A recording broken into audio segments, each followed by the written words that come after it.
Hello folks, just been in the city centre of Dundee for a few essential messages.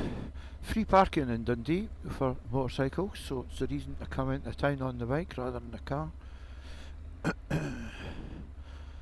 Couple of little things I've got to do before I head home, but I thought I'd make this little video because I've had a loan of a DJI Action 4 for the past week. This is the fourth time I've used it. Took me to the third attempt to get it set up and working properly, and it's all working good, so I thought it'd be useful just to share my reflections on the differences between the 3 and the 4 and what I think. So the main thing I'd like to say is I have not used it long enough to really give you a definitive answer, but so these are just initial impressions, so I could be wrong, could be miles out. I'd like to thank Michael, GreyWolf, for letting me have the camera for a week. I'll go and see him tomorrow and hand it back.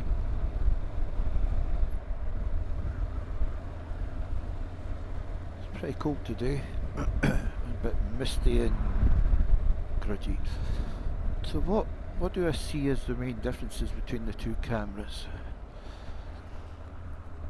I would say the picture quality is slightly better than the 3. Yeah,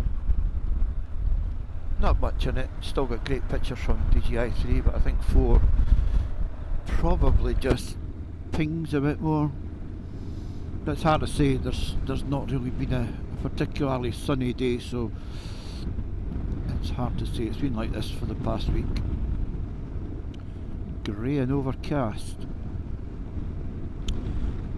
The audio, similar to setup, it seems to have a bigger range of audio adjustment. It goes to -20, and I think the last time I looked anyway, the 3 only went to -12. Graphical changes, there's no icon anymore for when you plug an external mic in, but a bar that runs along the top. A few more Bluetooth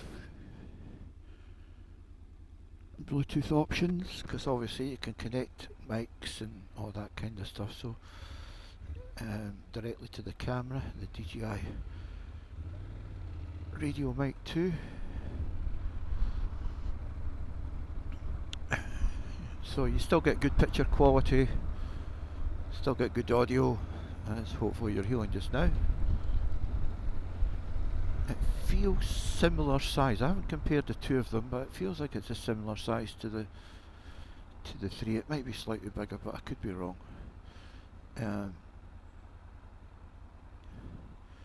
But the big area I found that's not, doesn't seem to be as good, and like I say, this is only my 4th time out, is the battery doesn't seem to last as long as it does with the 3. Now I've set both cameras at 2.7, 25 frames,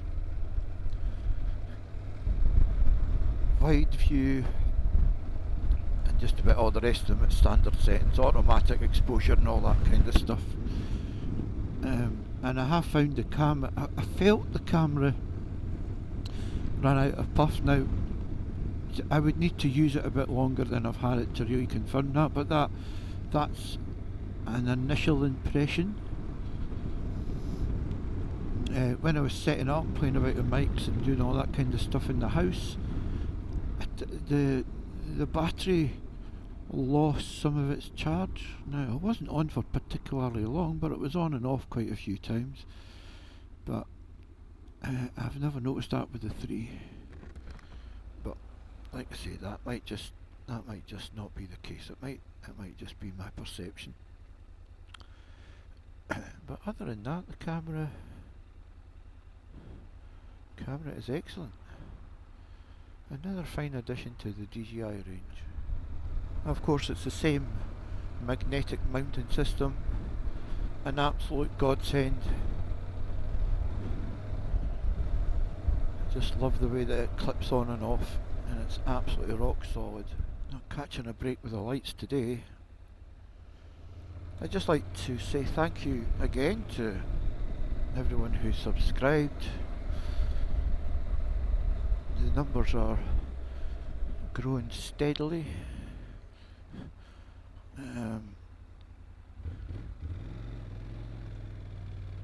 I'm edging towards 800 subs, still a good bit away, probably about 25, 30 folk away from 800, something of that order.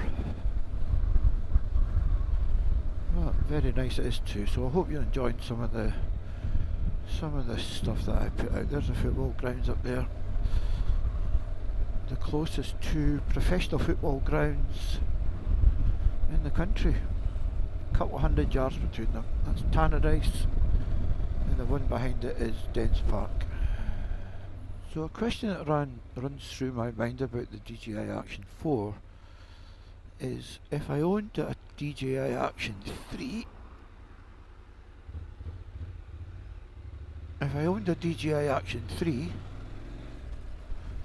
would I upgrade to the 4? Well, my answer is no. I don't think there's enough of a difference between the two cameras. Sure, you've got better functionality in some terms with the 4. I think it's got a slightly bigger sensor, so you'll get a better picture quality, particularly at night time.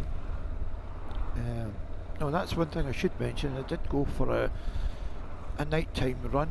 I was testing the mic on this thing, and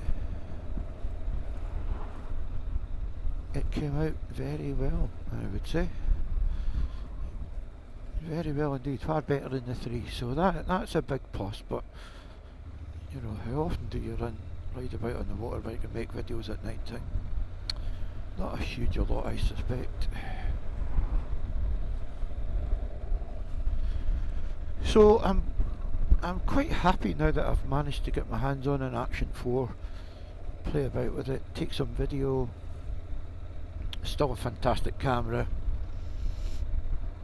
slightly better than the 3, but I've got a 3, and there is absolutely no point for me,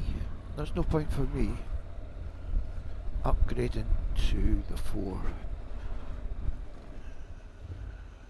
Another traffic lights at red. Brilliant.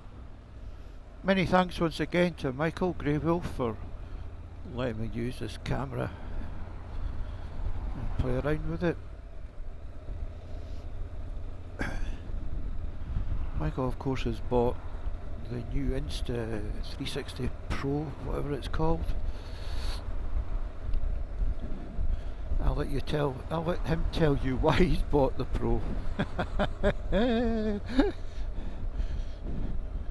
It's an example of why blokes should be separated from their credit card when they're sitting at night. Dearie me. Anyway, two cracking cameras, I'm sure of that. Right. All that's left for me to say is, once again, thanks for watching. I hope this has found some use. So he's out of there. Oh, there's a big thing. Yeah, so thanks very much for watching. I hope this has been of use. Of course, I'll endeavour to answer any question folks may have below. And once again, we'll catch a red traffic light. How good is that? No. Alright, thanks very much folks. Till the next time, bye bye.